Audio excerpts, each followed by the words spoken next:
Hello everyone, welcome back. I am Shivam और इस channel पर हम आपसे एजुकेशनल कंटेंट और केवीएस रिलेटेड अपडेट्स शेयर करते हैं। जो मैं आपको इस वीडियो में बताने जा रहा हूँ, बड़े ध्यान से सुनिएगा। यूट्यूब पर अभी तक इस तरह की कोई भी वीडियो उपलब्ध नहीं है और बहुत ही इंपॉर्टेंट चर्चा करने वाले हैं। ये केवीएस एनवीएस टीयर 1 और स्पेशली मुझे लगता है टीयर 2 के लिए बहुत इंपॉर्टेंट है। तो और वीडियो के अंत में मैं आपके लिए एक कमिटमेंट भी देने का ट्राई करूँगा। तो आज की वीडियो में हम जानेंगे कि ये क्या है सफल। सबसे पहली चीज़ है कि सफल है क्या। सफल के बारे में बहुत सारी अफवाह भी उड़ रही है और ये भी कि हर जगह की सफल का पेपर मिल जाए, ये वो सारी बातें आज करेंगे। दूसरा है, तीनों विषयों के पेपर के कुछ हम सैंपल पेपर की चर्चा करेंगे। तीन विषय मतलब एक लैंग्वेज हो गया, एक मैथमेटिक्स हो गया और तीसरा साइंस हो गई। क्या पेपर ऐसा ही आएगा, ये सबसे बड़ा प्रश्न है। क्या पेपर ऐसा ही आएगा, इसकी चर्चा करेंगे। और अगर पेपर ऐसा आता है या नहीं भी आता है तो आगे की राह क्या होगी, हमें आगे क्या करना है। ठीक है, तो बढ़ते हैं इस वीडियो में बिना समय गवाए हुए। सबसे पहला प्रश्न है कि सफल है क्या। सफल एक्चुअली सीबीएसई द्वारा कंडक्ट किया जाने वाला एक एग्ज़ाम है जो कि क्लास थर्ड, सिक्स्थ और नाइन्थ के बच्चों के लिए होता है। थर्ड, सिक्स्थ और नाइन्थ के लिए कि नाइन्थ वालों ने एट्थ में क्या अचीव किया, सिक्स्थ वालों ने फिफ्थ में क्या अचीव किया और थर्ड वालों ने इससे पहले की क्लास में क्या अचीव किया एक्चुअल में, है ना। इसके प्रश्न कैसे होते हैं, इसका पैटर्न कैसा होता है। इसका पैटर्न होता है कॉम्पिटेंसी बेस्ड। इसके जो क्वेश्चन होते हैं कॉम्पिटेंसी बेस्ड क्वेश्चन होते हैं, है ना। अब जैसे हमारी जो न्यू एजुकेशनल पॉलिसी है, न्यू एजुकेशन पॉलिसी NEP 2020, ये 21st सेंचुरी स्किल्स पर जोर देती है, जिसमें क्रिएटिव थिंकिंग होती है, क्रिटिकल थिंकिंग होती है और बहुत सारी चीज़ें होती हैं। अब हमारे लिए जो 21st सेंचुरी की स्किल्स प्राप्त करना है, तो हम पुराने तरह के असेसमेंट पर नहीं चल सकते। पुराना असेसमेंट जो है हमारा क्या है, हम जनरली सिंपल क्वेश्चंस पूछ लेते हैं, जैसे भारत की राजधानी क्या है, तो आंसर हो गया नई दिल्ली। अब जो एक्चुअल में कोई भी बच्चा उसका आंसर लिख पाता है, जनरली जो थोड़ा कमज़ोर होते हैं वो भी लिख पाते हैं। बट अब हम इस तरह से प्रश्न न करके थोड़ा सा इस तरह से प्रश्न करेंगे कि वो कॉम्पिटेंसी बेस्ड होगा। अब प्रश्न उठता है कि कॉम्पिटेंसी क्या है।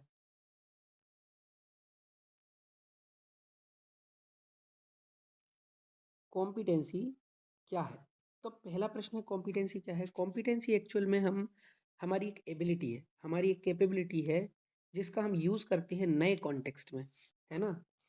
क्या यूज़ करके हमारे पास है, हमारा एटीट्यूड, हमारी स्किल, हमारा नॉलेज। हमारे नॉलेज, स्किल और एटीट्यूड का यूज़ करके इस इसका यूज़ करके नए कॉन्टेक्स्ट में कुछ कर पाना, है ना। नए कॉन्टेक्स्ट में इसे अप्लाई कर पाना, तीनों चीज़ों को, इस कैपेबिलिटी को ही कॉम्पिटेंसी कहते हैं। तो हम चाहते हैं कि हमारे बच्चे कॉम्पिटेंट बने, है ना। इस वजह से सफल कराया जा रहा है। अगला प्रश्न क्या है। अगले प्रश्न पर जाने से पहले हम कुछ प्रश्न देख लेंगे जो सफल एग्जाम में आए हुए हैं। सफल एग्जाम का PDF भी मैं आपको थोड़े दिन बाद प्रोवाइड कराऊंगा। ओके, आज आप केवल प्रश्न देख लीजिए, कल मैं आपको PDF प्रोवाइड कराऊंगा।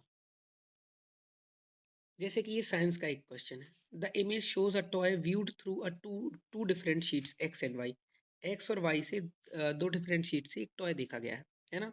आपको बताना है कि एक्स कैसी है और वाई कैसी है। अब अगर आप ओपेक, ट्रांसपेरेंट और ट्रांसल्यूशेंट, इन तीनों वर्ड्स का मतलब जानते होंगे, मतलब पारदर्शी, पारभाषी और इसके अलावा क्या था, अपारदर्शी, इनका मतलब जानते हैं, तो फिर आपको कोई समस्या नहीं होगी। आपको पता है शीट एक्स में से अगर आप टॉय प्रूफ प्रॉपर देख पा रहे, तो सीड एक्स जो है वो ट्रांसपेरेंट होना चाहिए, तो डी ऑप्शन इसका सही आंसर होगा।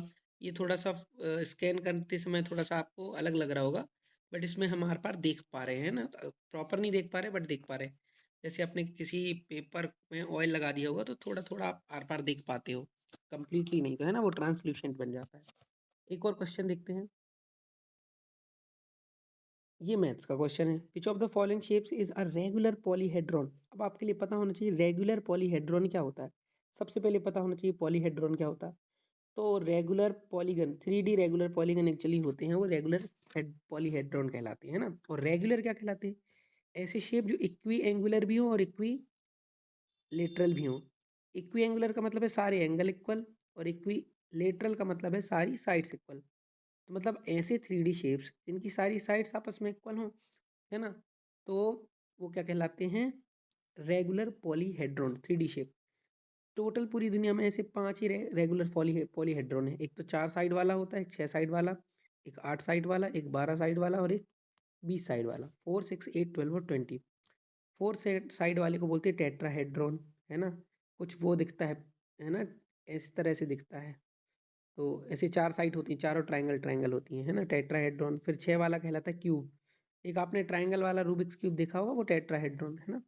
और 8 साइड वाला क्या कहलाता है? 8 साइड वाला जो है उसको बोलते हैं ऑक्टाहेड्रॉन, इसको डिओडेकाहेड्रॉन, इसको भी कुछ बोलते हैं।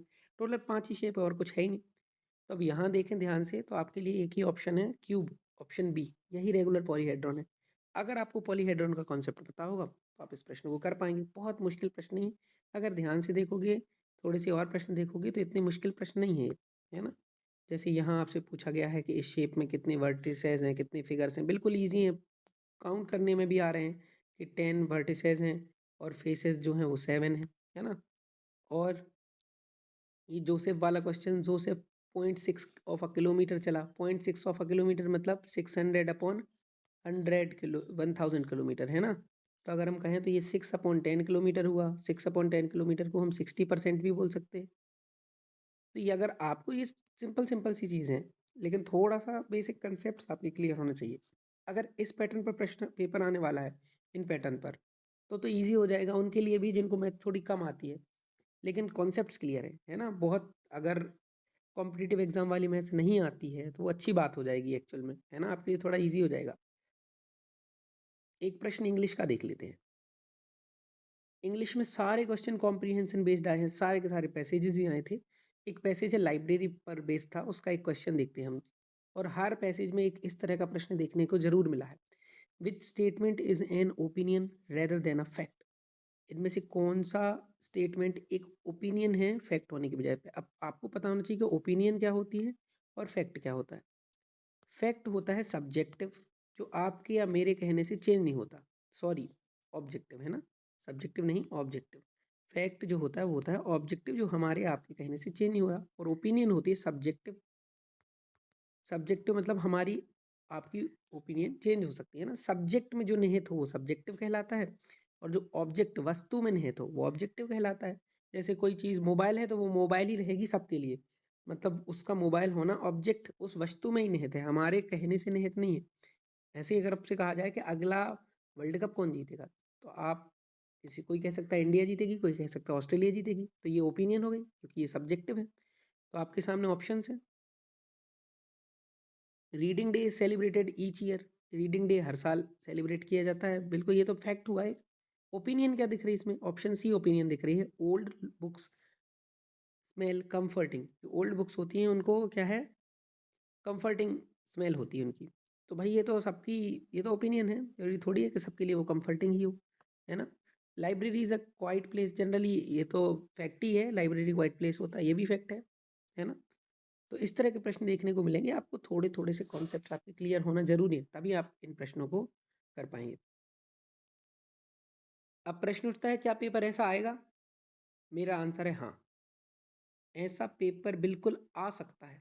अभी कंफर्म नहीं कह सकते हम आएगा या नहीं, लेकिन ऐसा आ सकता है, और मेरे हिसाब से तो ऐसा आना ही चाहिए, जो कैंडिडेट्स की कॉम्पिटेंसीज को चेक करे। कॉम्पिटेंसीज को चेक करेगा तो हमारे पास जो टीचर होंगे वो बेहतर टीचर होंगे। बट फिर भी अभी हम क्लियर नहीं है कि आएगा या नहीं आएगा, तो हम क्या कर सकते हैं, हमारे पास एक तरीका है जानने का कि ऐसा पेपर आने वाला है या नहीं।